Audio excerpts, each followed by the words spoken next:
আজকে আমার ডিভোর্স হবে। কি মজা, আজকে মনের পায়ে দেবো। পরিচয় করিয়ে দিই, ইনি হলো লাইলা খাতুন।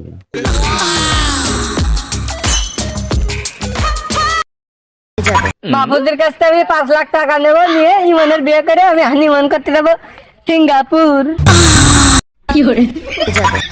ইনি হলেন কেডি পাঠক, যে কোনো কেস সলভ করেন।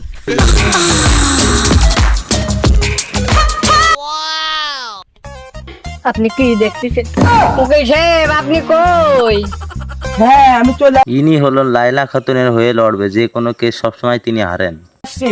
10 সাহেব আসছে? না, এখনো আসেনি। আপনি একটু আসেন তাড়াতাড়ি। আসতেছে দশ সাহেব, আপনি তো আমার দেখে নেন। ওকে আমি আসছি।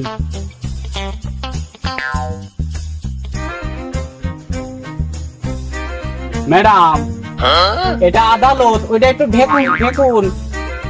ও আচ্ছা।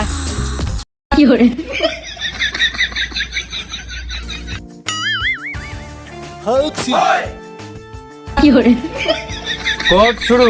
উকিল বলুন।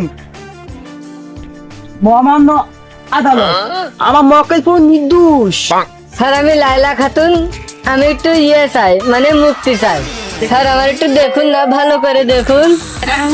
হ্যাঁ ঠিক আছে ঠিক আছে ঠিক আছে। স্যার, ও আমার কিছু করতে পারে না স্যার।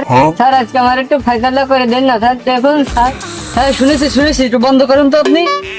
আপনি কথা বলা বন্ধ করুন।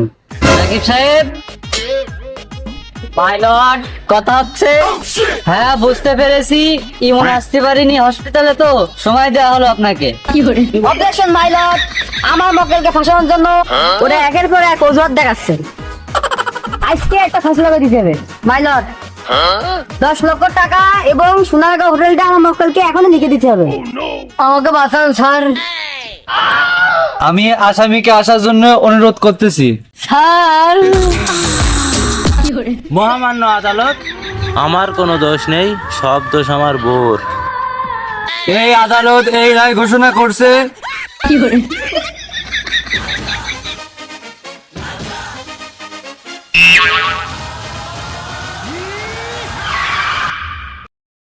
হ্যাঁ আমার কাছে প্রমাণ আছে। অবজেকশন নিয়ে রনার, প্রমাণ পেশ করা হোক। প্রমাণ সব আমার এই ফোনে।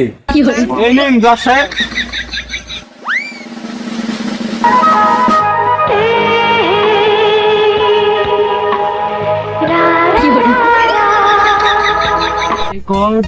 লাইলা খাতুনকে যাবজ্জীবন কারাদণ্ড দেওয়া হলো, আর ইমনকে 3 বছরের জেল দেওয়া হলো। Court is distant. কোর্ট আজকে